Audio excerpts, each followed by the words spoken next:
I'm Matt, and we're here inspecting a residential building today. And it's a house, residential building, it's a house, okay. And this is the garage.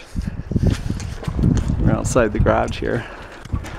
And, you know, it's been a real, this is the winter of 2013/14, and it's been a real hard winter. We got a lot of snow. So today's one of the first days above freezing in a while, and the snow's starting to melt. You can see there's a lot of water here, and it's coming in the garage. This is a good example of why these garage walls rot out. This one's not rotten, but the water's here, so I wanted to make a video. So the fact that this isn't rotten tells me that the water doesn't get in here very much. If this happened a lot, the bottom of that wall would be rotten out. This house is probably built in the 60s, I'm guessing. And this garage looks original. So what is that, 50 years or so? Back here looks pretty dry. But you know, after it's been above freezing for a few days, I wouldn't be surprised if there's, you know, see like an inch of water in this garage floor in here.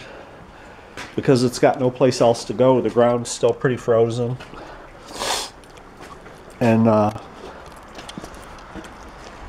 it's hard for the water to soak into frozen ground. It's frozen on the top, you know, not all the way to the bottom, but it's the first few feet are frozen. So the water takes the path of least resistance and it ends up in the garage, basically, to make a long story short. There's some water there. See, it's more melted on this side because the sun hits that siding and it warms up. That siding's actually pretty warm, even though it's about, I think it's 39 degrees today, which is why I'm not wearing a coat. It feels like a summer day out here to me. So when this melts, you know, it's going to end up in the garage. But actually the garage is in pretty good shape, so not too big of a deal.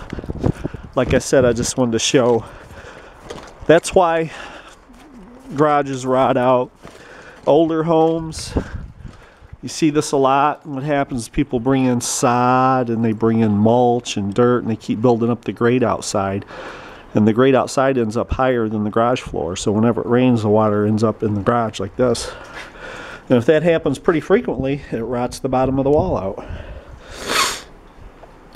You can, you know, unless you, there's two good fixes. You can lower the grate outside, you know, take a shovel or little backhoe or bobcat or whatever and scrape it off to get it lower outside. Or you could build your garage up. You could jack this garage up and raise it up. Pour a concrete curb, set it back down on it. Another thing you can do is cut the bottom of the wall off right about there. Pour a concrete curb, set it down on it. So at least the wood's not in the water anymore.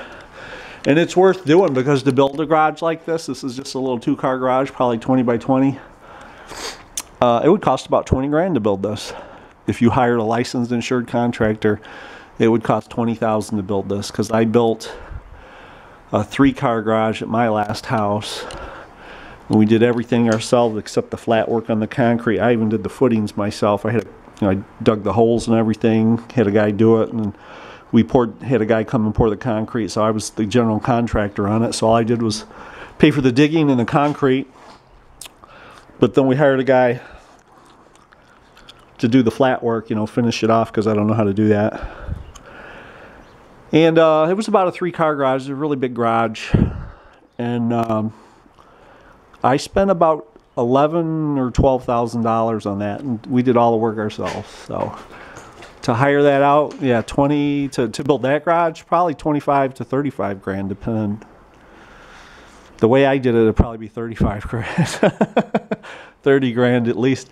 My mom, her neighbor had a 2-car garage built, and it had a little workroom on the back, and he said he spent $32,000 on it.